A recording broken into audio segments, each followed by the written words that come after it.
Welcome to the Virginia Civics and Economics Lecture Series. At the end of each slide, there will be a 5-second delay. Use this time to complete your notes. When you are done, push play and move on to the next slide. This presentation will begin in 5 seconds.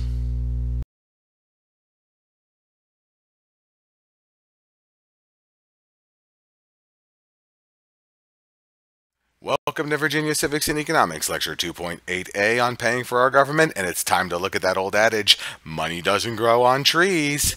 That is particularly true when it comes to the money that we citizens give to the government, because as you can already guess, we citizens are not money trees either. Well, what's the deal with the money we give to the government? We know two basic facts. People want the government to manage their money wisely, but a lot of people think that this is a better use of money than how the U.S. government uses it. We also know that the government needs money to function, but other people ask, what is this government money and where did it come from?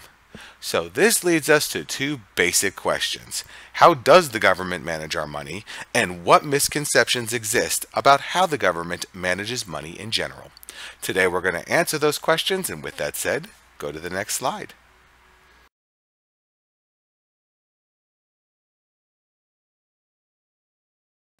It has long been said that the only two things we can't escape are death and taxes. But when it comes to the federal income tax, this is a recent problem.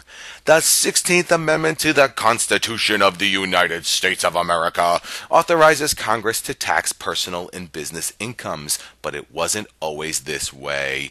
Prior to the amendment, taxes could only be apportioned among the states pursuant to the United States Census. In other words, states could only be taxed based on the size of their population. The federal government would say, you, New York, you have a big population, we're going to tax you more than Rhode Island, you have a tiny population. Well, as you can imagine, the big states got annoyed with this, and eventually a law was passed that said we're going to tax based on the person and not the state. The Supreme Court said no. The Supreme Court affirmed this position of apportioned among the states in a case called Pollock versus Farmers Loan and Trust Company from 1895. In other words, we have an example of checks and balances. The government said we're going to tax one way, and the Supreme Court turned around and said, no, you can't. That's unconstitutional. So what do we do when the Supreme Court says that you can't do something because it's unconstitutional? The country adopted an amendment to overcome the Supreme Court's decision, and as such, taxes have been determined per person and business and not by total state population since 1913. We overcame by a constitutional amendment, and now each person individually and each individual business is responsible for paying their own taxes. Go to the next slide.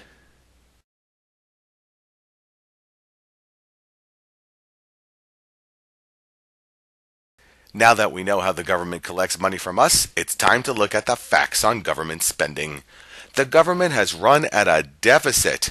They spend more money than they collect for 45 of the last 50 years. And usually the deficit is 3% of total gross domestic product. In other words, if you looked at all of the money that was made by all of the things that we did in this country, our deficit is usually about 3% of all of that money. So we've got to make up that difference, and to do that, we're going to call in bond. Not that bond. To make up the difference, the government controls the amount of funds to be borrowed by selling treasury securities or bonds. And here's how this works. Bond holders, those are the people who buy bonds from the government, make money by getting back the money they loaned to the government plus interest over time, as well as selling bonds on a market. Pretty straightforward. The money raised from the sale of bonds is used to fund the needs of the government. Here's the thing. More bonds are sold with a higher rate of return when the economy is not doing as well. In other words, it costs more for the government to operate as people need more help. Because of this, the interest rate on a bond is used to determine the overall health of an economy. So, let's not look at the US for a second, and let's look at Italy. This is a country that a few years ago had a problem. They were not making enough money on taxes, so they were issuing a lot of bonds. And the more bonds you issue as a country, the higher the rate of interest it is. That's the more money you have to pay back in interest, because you see, people are not too sure that your government is going to pay back the money you just lent them. So we know if an economy of a country is doing well based on the rate of return on a bond. Well, what about states? Many states are required by their constitutions to have a balanced budget. They cannot borrow money to fund deficits, although they can borrow money to do other things like buy materials and pay for highways. So you can't fix a state deficit with bonds, but you can fix the federal deficit with bonds. Go to the next slide.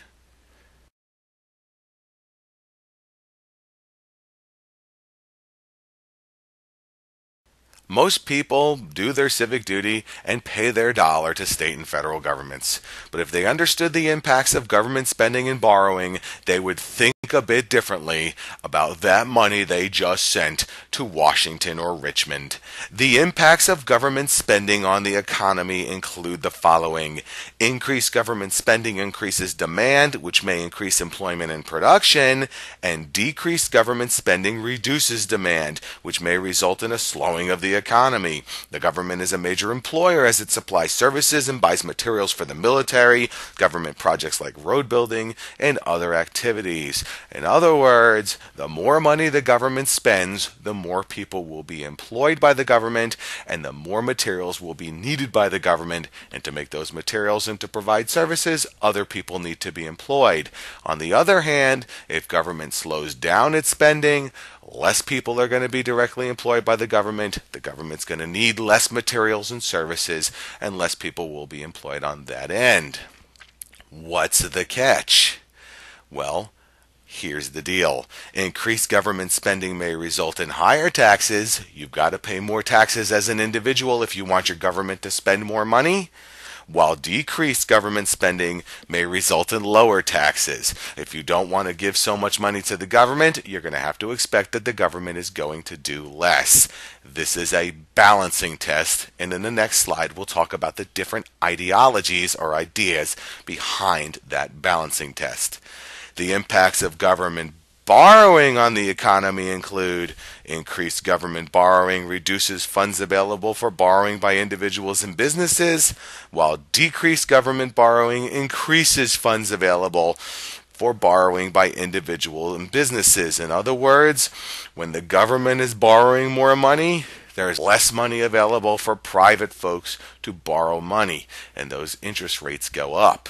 But when decreased government borrowing happens, that means we're borrowing less money as a government, the funds for borrowing by individuals and businesses, they become more. So government spending and borrowing is very important on the economy. Go to the next slide.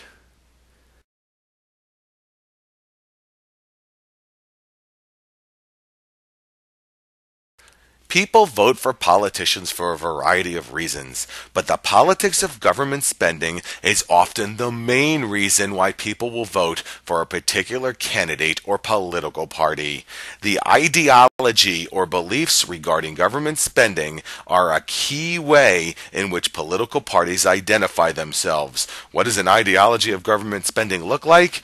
First rule in government spending: why build one when you can have two at twice the price? This probably doesn't fly with anyone. So what are the two ideologies of government spending? Republicans traditionally work towards lowering taxes so that individuals and businesses spend more money and drive the economy. In other words, Republicans believe that the money should be in the hands of private individuals and businesses, and if it's there, the economy will do better overall in the long run. Democrats traditionally work towards maintaining or raising taxes so that the government can provide more services to the general public. In other words, Democrats believe that the government is here for a reason, and that is to provide services to the people. So we need to make sure that we are spending money in order to provide those services. This is one of the major splits in politics. So when you get to the next election, look for it. Thank you for watching this lecture, and I look forward to seeing you in class.